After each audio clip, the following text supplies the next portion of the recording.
Hello everybody, welcome back. It's Joey, you're watching VegasDtech, and today guys, we're back with another e-bike review.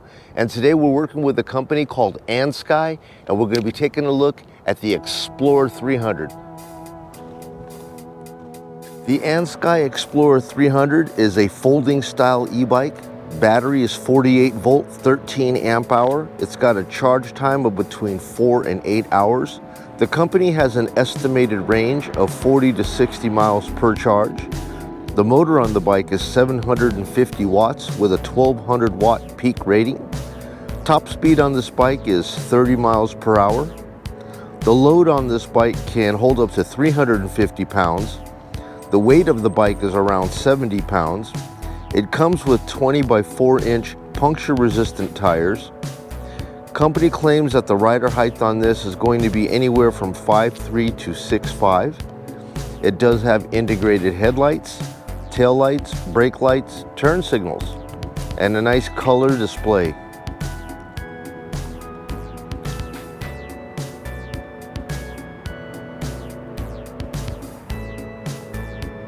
This bike is normally offered at $1,599. Right now, the company has it on sale for an astounding price of $799. And I'm anxious to see just how well is this bike put together and how well does it perform for that $799. So let's go ahead and get on with the review and see what she's all about.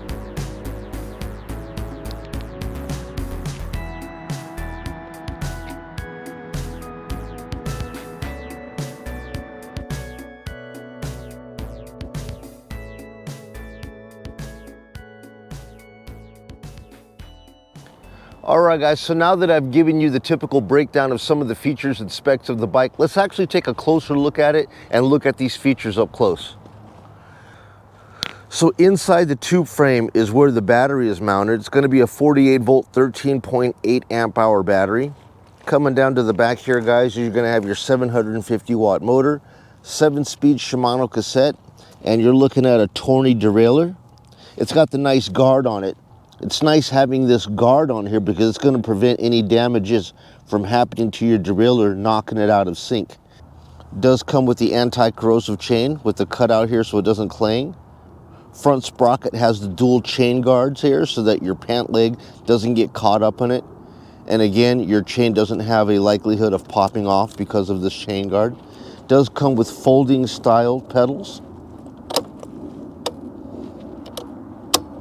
It also comes with plastic fenders. Like I said, I pretty much prefer the plastic fenders front and back, simply because when they vibrate, they don't make a whole bunch of noise. Over to the front here, guys, you're gonna have those big beefy 20 by 4 CST tires. These are the all-terrain tires here, and they're puncture proof here to prevent you from getting flats. If you come out here and get these little thorns in it like this one right here, just pluck that away. We do have our dual crown hydraulic fork with the preload adjustment and your dampener. It's either all the way open or all the way shut, no incremental adjustments on it. Coming up to the top, guys, I do like that it comes with this paddle style grip so that you can rest your palm on it so you don't get too tired. It also comes with a half twist throttle here for acceleration on your bike. Typical index thumb shifter, 7-speed Shimano shifter that comes on bikes of this range. We do have manual cable style brakes front and rear, 160 millimeter rotors with mechanical brakes. Coming over to the left side again, you have your paddle type grip. They're on pretty solid. I don't see any adjustment to rotate it, but they seem to be epoxied in to position to where they're not going to slip and slide on you. We do have integrated turn signals, a horn. This is your basic control box right here. Looks like you're gonna have your on-off headlight. Turn that on. Nice and bright. And it does come with the tail lights as well when the headlights come on. And brake lights. In addition to that, it does have a horn and turn signals, left and right. The bike comes with a very nice color display. You're going to have your battery reference up on the top, your miles per hour, your power assist or pedal assist levels here. You're also going to have your total miles ridden. I have 26.6 miles on the bike right now. If you hit the information button, you can toggle into your odometer, your miles max, your average miles on this trip, and then you're going to be your amps that you're actually pulling from your battery if you want to know such information. I also like that it comes with a carrier rack. I'm a big proponent of the carrier rack because I do use a bike bag to hold all of my camera gear, and I didn't have it on here right now just for the sake of doing the review. This is a folding style bike. Let me go ahead and demonstrate to you how this works. You're going to go ahead and start at the top here at the handlebar. You'll lift the safety clasp, pull it forward, handlebar will come down.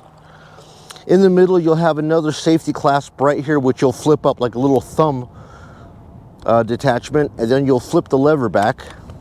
And at this point, the bike is ready to fold. Kick your kickstand back, put your knee into the middle, and break it away. And this is exactly how it will look in its folded state.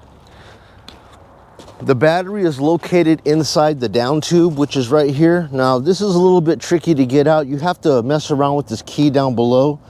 When you mess with the key, you turn it, and then your battery will slide out the bottom once you remove the key.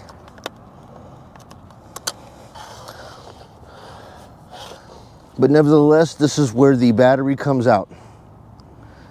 And then you'll take it and put it right back in. I don't recommend you guys playing with the battery, putting it in and out, because it's a pain, because the battery will want to slide, and you're going to have to put this key back in order to keep it in place. So you got to tilt the bike back up and put the key back into the slot down below. And this always takes me time because the cylinder is facing away from you, so you can't really see what's going on without tilting the whole bike back and having to look underneath it. Now, once you have the key back in place, you're going to twist it. The cylinder is going to lock in place, and then you'll be able to go ahead and put the bike back together.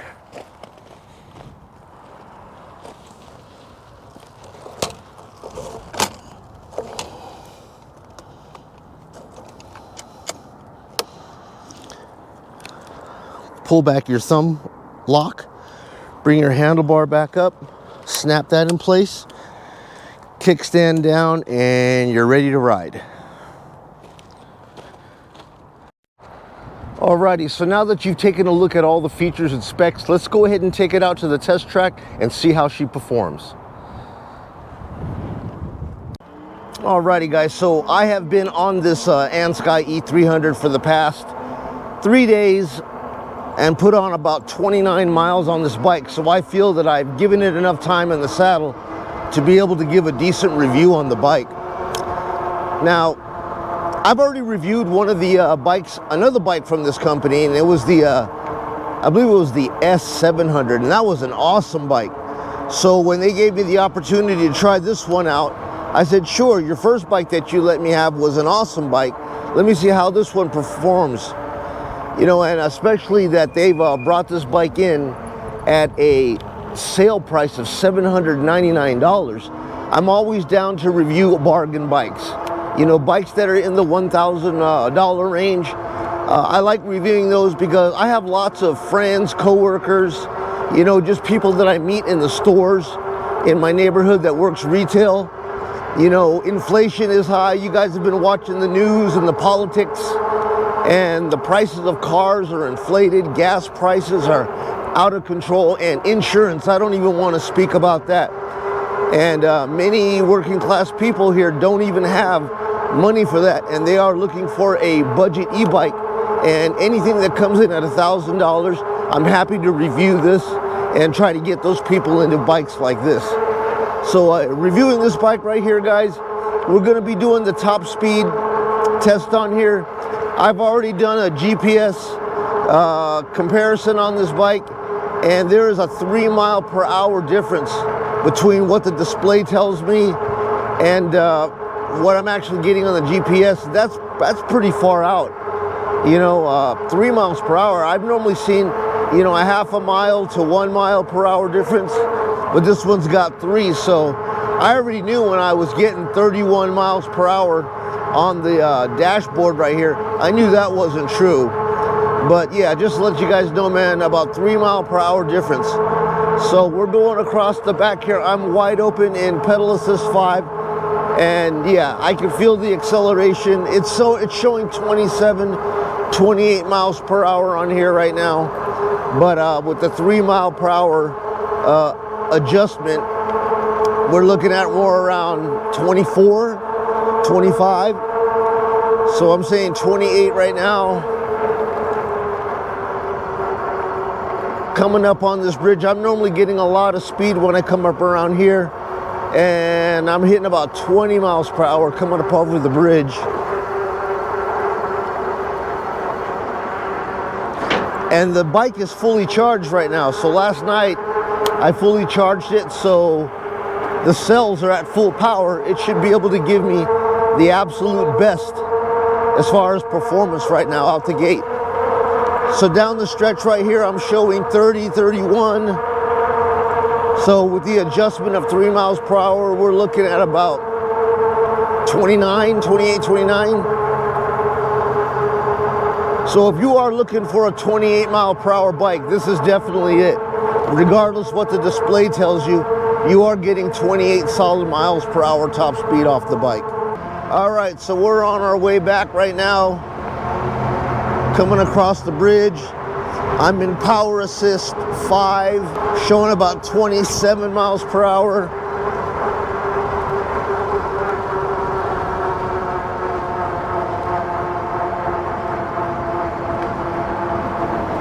Now we are riding into the wind today. We got a bit of a wind going on.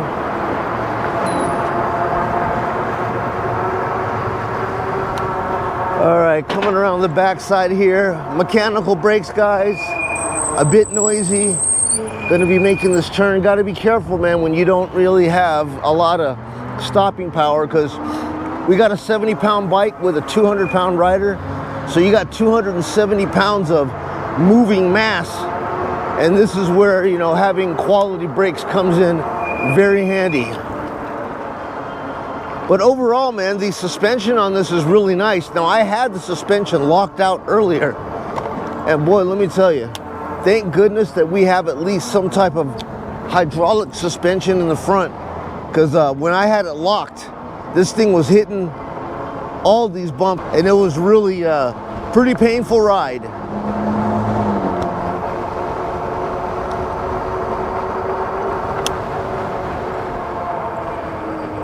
Coming through the roundabout, chasing down the postal carrier.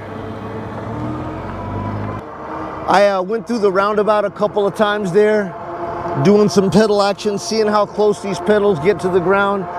And on this bike, I'm happy to say that I did not get no ground scrapage pedaling through the turns. And you got to be careful with that, guys, because if you like to pedal through turns and you're leaning a lot, some of these bikes have really low hanging pedals and they can hit the ground and really scare you, make you lose control, and might even cause a wreck. But I'm happy to say that the Andsky here had no problems with clearances going around those corners.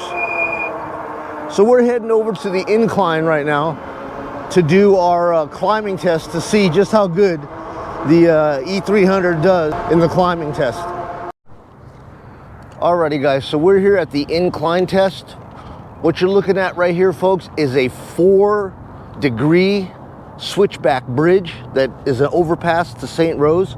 So it's going to be 4-degree incline going this way, and it switches back to another 4-degree going up to the top.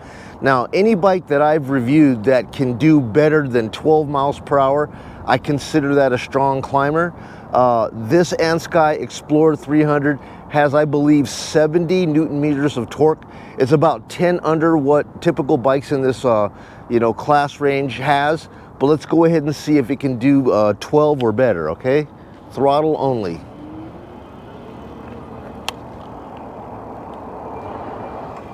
And here we go.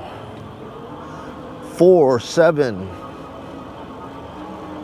8, 9, 10,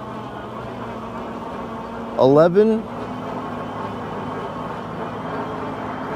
12.3. All right, so she does qualify. 12.3, 7, 8, 9, 10, 11,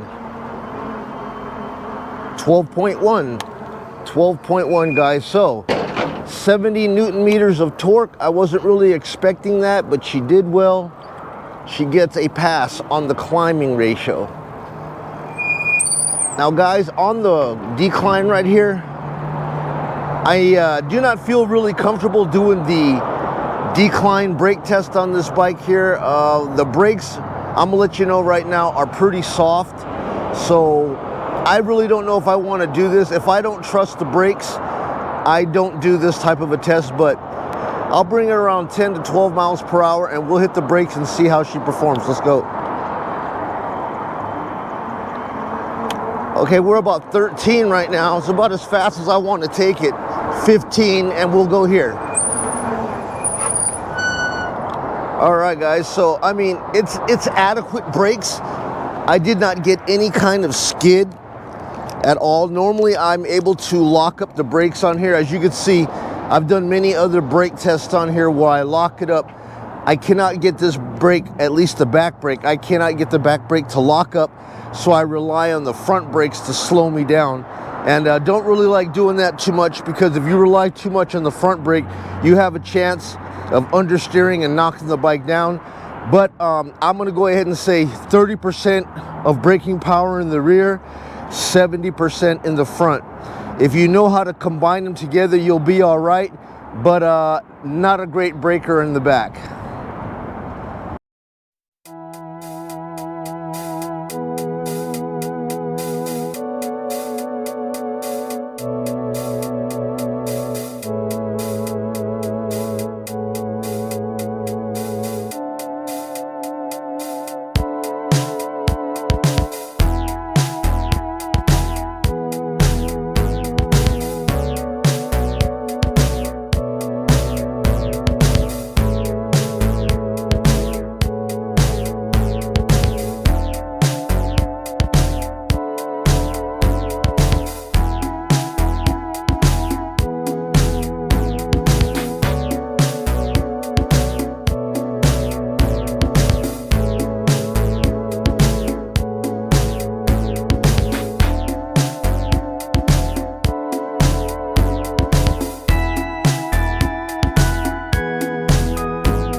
Alrighty, guys, so now it comes time for the pros and cons of the Explorer E300. What do I think about it?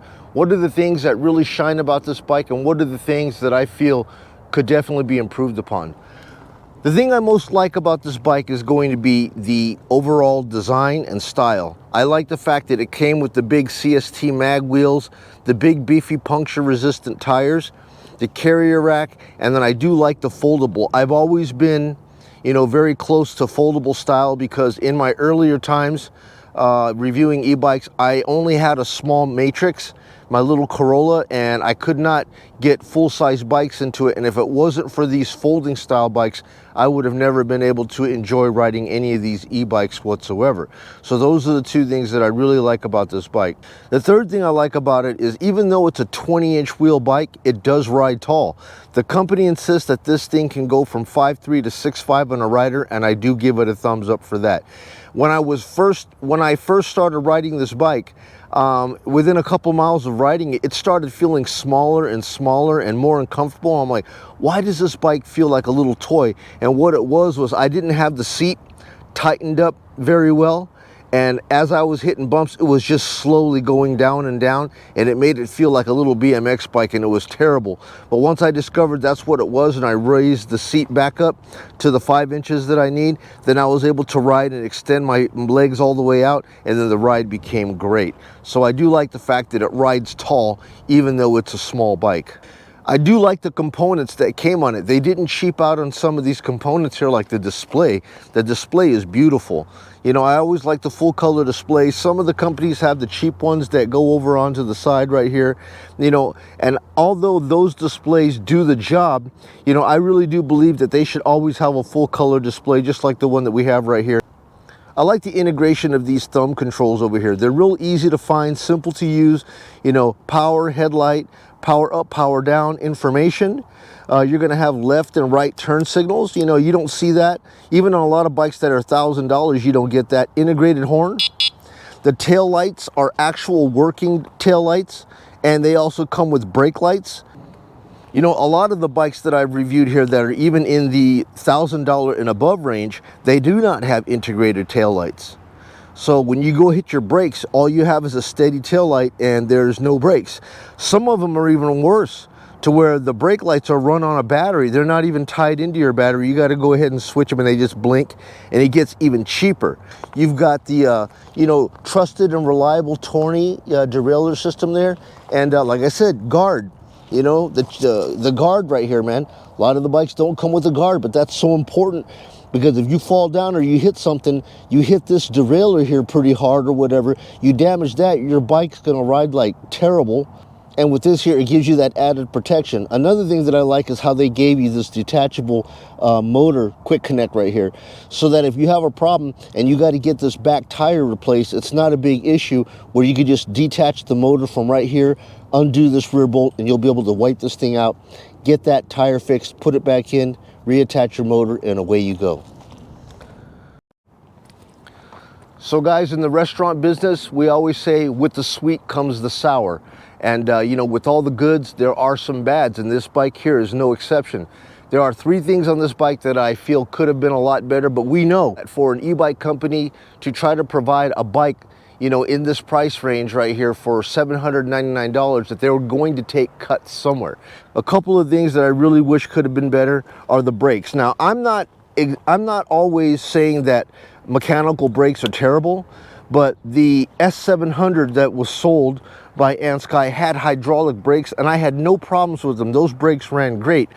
This one has mechanical brakes, but I was always having a problem with the rear. I reached out to my representative at Andsky, and I told her about the brake situation, and the rear brakes work as they should. You can see they're articulating and they're pumping right. No matter how much I tried to adjust them and so forth, they just didn't have the stopping power. They felt very tight up at the very top, and if I were to tighten it up anymore, it would have just bound the wheel. I think that this is probably going to be in the composition of the brake pads.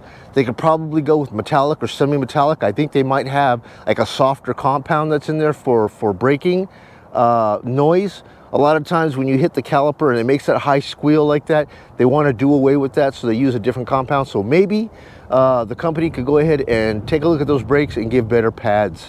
The next thing, guys, that I didn't like on this here is that the 3 mile/hour variance in the actual speed of the bike as opposed to what it's really giving you.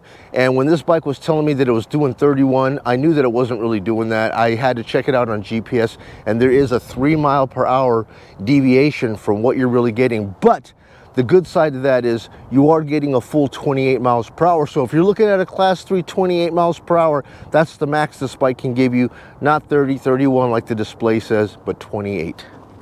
The next thing that I wasn't really a fan of here, guys, is this little situation down here with the key, trying to take the battery in and out. That is just a pain, guys, tell you. I really don't have a need to pull the battery out, and I would tell you guys that if you have this style of a bike where the battery is located in this type of a frame, I'm not a big fan of that. I like the batteries that are either loaded back behind here, where you can just unlock it and pull it out, or they're top loading or bottom loading. But the ones where you have to break the bike open and slide it into the tube, hate that style, because it always requires the key to stay inside here, because the key locks a little teeny bolt inside here that will keep the battery in. And trying to get this thing out, you've got to reach underneath here. You can't see underneath the bike.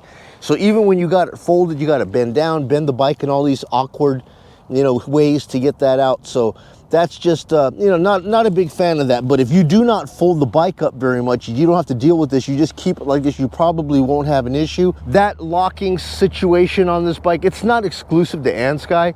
Many of the bikes, I'd say 70% of the folding style bikes that are boy style like this with the high bar, they're going to come with that key underneath it. That's just the design of it, but I think they could have done better. I don't see why the key couldn't have been in the side or something like that. But down below where you can't see the cylinder, just an awkward situation to have to deal with. But anyways, guys, I gotta tell you, overall, for the price, guys, of $799, the bike is worth it. Like I said, 28 miles per hour, 70 Newton meters of torque. It was able to climb the ramp up there and get to 12 miles per hour. So it's a decent climber. I'm not saying it's great. Decent climber, decent speed, nice looking bike, durable bike. So would I say it's worth it? For $799, yeah, I'm gonna go ahead and give it a thumbs up for $799. But anyways, guys, if you want to take a look at this bike, information to this website will be located down in the description box. Go ahead and have a look at it. I believe this bike was listed for $1599, which is a lot for this bike. But for $799, yeah, it's definitely worth looking at. But anyways, guys, that's everything that I have for you today. Thank you for coming out again on another e-bike review. I'm Joey, you're watching VegasDtech. I will catch you guys on the next video. You guys be well. Take care now. Bye.